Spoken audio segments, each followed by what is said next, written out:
Welcome back to the channel. If you watched our last breakdown, you already know that Mazda's new SkyActiv-Z engine just executed both diesel and conventional gasoline in a single move.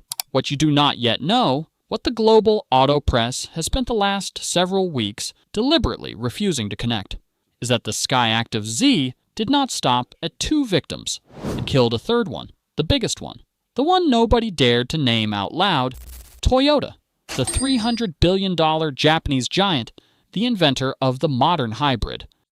The company that has spent the last 28 years convincing every government on Earth that the Prius was the bridge to a cleaner automotive future. 15 million hybrids sold worldwide since 1997.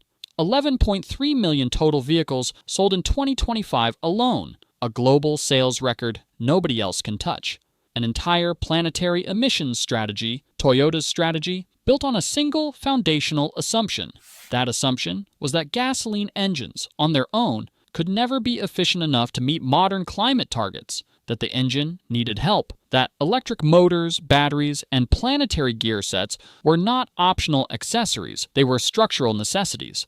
The hybrid system in Toyota's world was not a compromise. It was the answer. Mazda just proved that the answer was a lie. And here's where the timing gets surgical. On February 6, 2026, exactly while the global engineering community was still digesting Mazda's SkyActiv-Z announcement, Toyota called a surprise press conference in Tokyo and removed their own CEO, Koji Sato, the engineer, the car guy. The man who took over from Akio Toyoda in 2023 with a public mandate to defend combustion engines against the entire Western EV agenda. Gone. Demoted to vice chairman after just 3 years. Replaced by a man named Kenta Kon, a finance executive, a former chief financial officer, an accountant who has himself said publicly that he is extremely particular about profits and numbers. Bloomberg's headline the day after the announcement was not flattering. It read, Toyota just swapped its car guy, CEO, for an accountant. That is not a routine corporate reshuffle. That is a structural panic. Today, we are going to walk through, step by step, exactly how the SkyActiv-Z makes the Prius obsolete. We are going to break down why Toyota's hybrid moat, the competitive advantage that protected the company through 3 global recessions, just evaporated.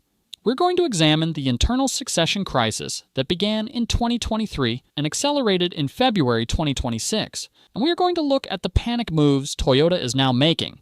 The GRGT racing program, the hydrogen combustion side bet, the sudden Lexus EV pivot, and understand why none of them are the plan Toyota had 5 years ago.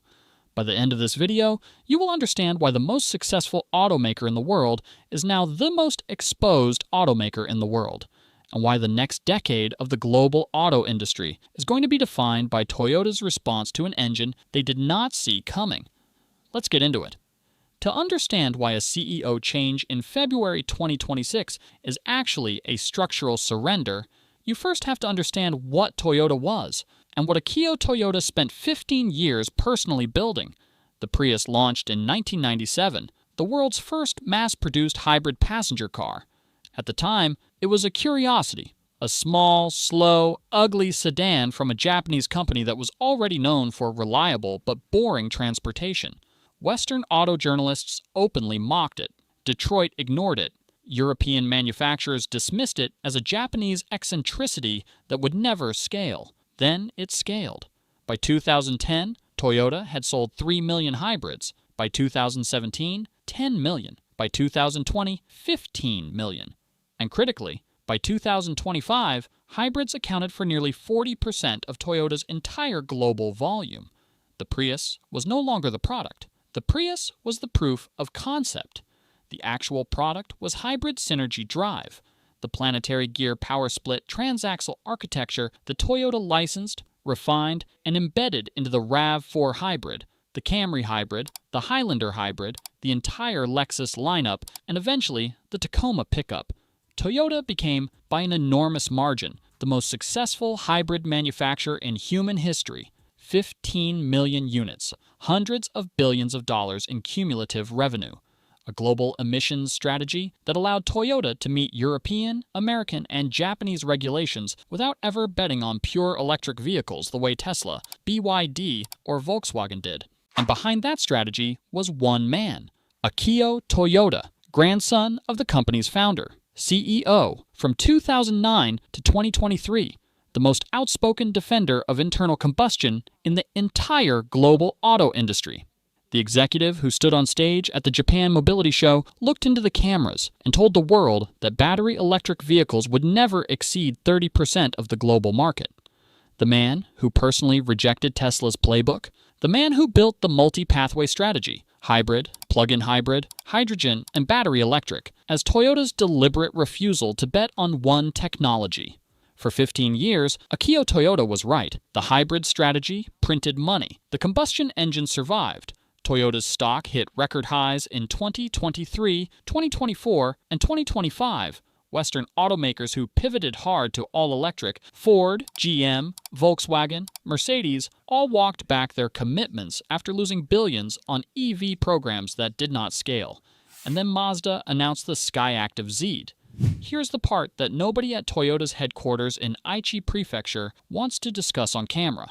The entire engineering logic of hybrid synergy drive assumes that the gasoline engine inside the hybrid system is, by design, mediocre. This is not an insult. This is the technical reality. Toyota's hybrid engines, the M20A in the Prius, the A25A in the Camry, the various Atkinson cycle 4 cylinders across the lineup, are deliberately weak. They are tuned for thermal efficiency at narrow operating windows. They make embarrassing horsepower numbers compared to their displacement. They are slow to rev. They sound miserable under load. They are not cars. They are emissions cycle optimization devices that exist only because the electric motor and battery are supposed to compensate for everything they cannot do.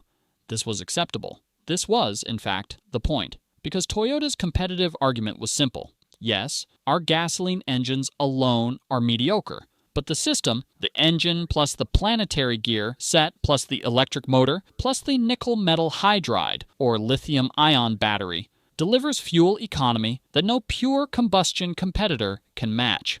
Mazda's SkyActiv-Z just deleted that argument. A 2.5-liter inline 4-cylinder Lambda 1 combustion engine running in spark-controlled compression ignition mode under highway cruising loads, achieves real-world thermal efficiency numbers that match and in some operating conditions exceed Toyota's full hybrid systems.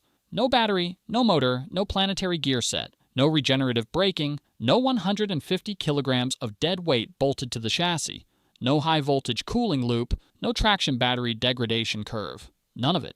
Just an engine, burning gasoline, hitting hybrid equivalent miles per gallon. When Mazda pairs the SkyActiv-Z with their new in-house full hybrid system in 2027. And remember, this is a system Mazda built from scratch specifically to walk away from Toyota's licensed hybrid technology.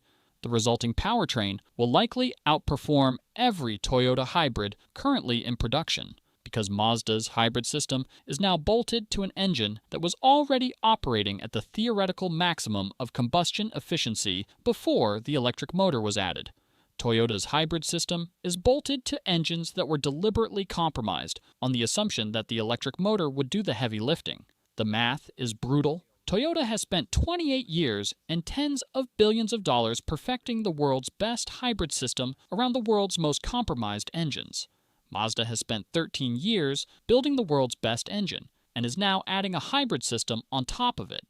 The competitive moat that protected Toyota through 3 global recessions just evaporated. Now let's talk about the succession crisis, because this is the part the auto press has been deliberately soft-pedaling, and it is the part that tells you exactly how serious the internal panic at Toyota has become. In January 2023, Akio Toyoda stepped down as CEO after 15 years in the role. The official explanation was that Toyota wanted to focus on broader industry leadership and accelerate the company's transition into a mobility company. The unofficial explanation, widely discussed inside Japanese business media, was that the Toyota board had concluded the multi-pathway strategy was becoming untenable in the face of accelerating Chinese EV dominance, and a new generation of leadership was needed to make harder commercial decisions. Toyota's chosen successor was Koji Sato, a career engineer, the former head of Lexus and the Gazoo Racing Division, the man who built the GR Yaris and the GR Corolla, Toyota's hardcore performance products, a genuine car guy in the most literal sense. The internal narrative was that Sato would carry forward the Toyota family's engineering vision while accelerating Toyota's EV roadmap and modernizing the company's industrial structure.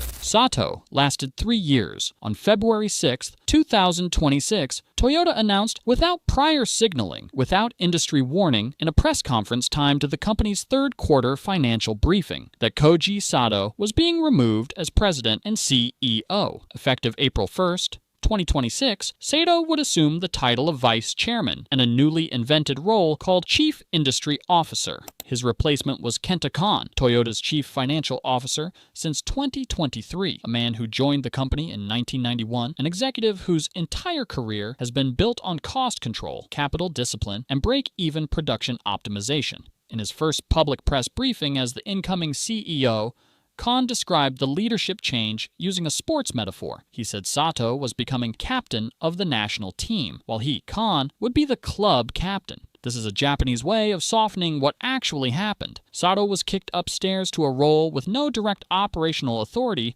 over Toyota's car manufacturing decisions. Kon was handed the steering wheel with a single explicit mandate from the board: solidify the company's financial footing, reduce break-even production volumes, and enforce fiscal discipline during an uncertain period. The CarScoop's headline summarized it without diplomacy. Toyota just swapped its car guy, CEO, for an accountant. Now ask yourself a simple question. Why would the world's most successful automaker, a company that just reported a global sales record of 11.3 million vehicles, a company sitting on tens of billions of dollars in operating profit, suddenly fire its engineering-focused CEO 3 years into his term and install a finance executive whose stated priority is profitability and cost discipline? There is only one coherent answer. The board has concluded that Toyota's product roadmap, as currently designed, is no longer commercially defensible. The engineering bet, multi-pathway, hybrid-led, combustion-preserved, has been outflanked. The company is moving into a defensive posture. Defense requires capital discipline. Capital discipline requires an accountant. The engineer is moved to ceremonial duty. The accountant takes the wheel. This is not a leadership refresh. This is a strategic retreat dressed up as a routine corporate announcement. Now watch what Toyota has been doing in the months leading up to and following the CEO change, because the panic moves are visible if you know what to look for. In December 2025, Toyota Gazoo Racing World premiered the GR-GT and GR-GT3 alongside a new Lexus LFA concept. 3 high-performance combustion programs revealed simultaneously. The internal framing was that Toyota was reinforcing its commitment to driving enjoyment and motorsports-derived engineering. The external read is something different. Toyota was attempting to remind the global auto enthusiast community that the company still cares about engines, exactly at the moment when Mazda was about to demonstrate that Toyota's mainstream engines are no longer competitive. In parallel, Toyota has continued promoting its hydrogen combustion engine program, the experimental hydrogen-burning internal combustion engine that has appeared in modified GR Corollas and GR Yaris race cars since 2021. The program has never produced a commercially viable product. It has never been confirmed for any production vehicle. It exists primarily as a marketing artifact, a way for Toyota to claim it is still innovating on combustion, while quietly admitting that the technology is years away from anything resembling a real customer offering. And underneath both of those programs,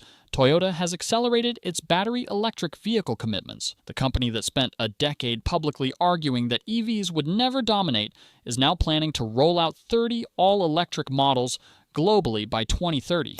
Lexus has been positioned as the lead brand for the EV pivot. The GR brand is being repositioned as the combustion defense flank. The mass-market Toyota brand is being squeezed in the middle, with no coherent answer to the SkyActiv-Z question. 3 programs, 3 contradictory bets, 0 unifying engineering vision. This is what a panicked product roadmap looks like. Compare that to Mazda. 1 engine architecture, 2 combustion modes, a clear pathway to carbon-negative operation, a confirmed launch vehicle, a confirmed timeline, a confirmed in-house hybrid system, a coherent decade-long roadmap that delivers in November 2027.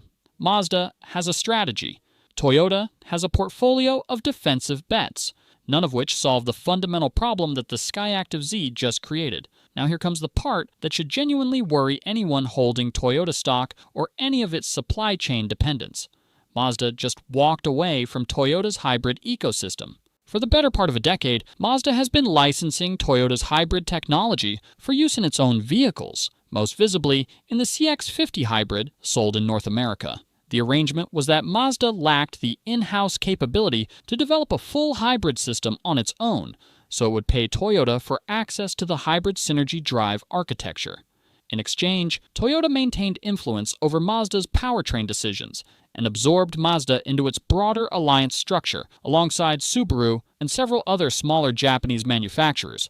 That arrangement is now over. The next generation Mazda CX-5, launching in late 2027, will use Mazda's first fully in-house developed hybrid system paired with the SkyActiv-Z combustion engine. No Toyota technology, no licensing fees flowing into Aichi Prefecture, no structural dependency on the larger company. Mazda has declared engineering independence, and they did it at the exact moment when their engine technology is positioned to render Toyota's licensed hybrid technology commercially obsolete. This is not a friendly partnership decision. This is a strategic withdrawal by a smaller partner who has concluded that the larger partner's technology is about to lose its market advantage. Mazda is signaling in the only language that matters in Japanese corporate culture that it no longer needs Toyota's help. And the timing is not a coincidence. For Toyota, this is an enormous problem. The hybrid licensing revenue is not the issue. Toyota does not depend on Mazda's royalty payments. The issue is what Mazda's exit signals to the rest of the Japanese auto industry. Subaru, Suzuki, Isuzu,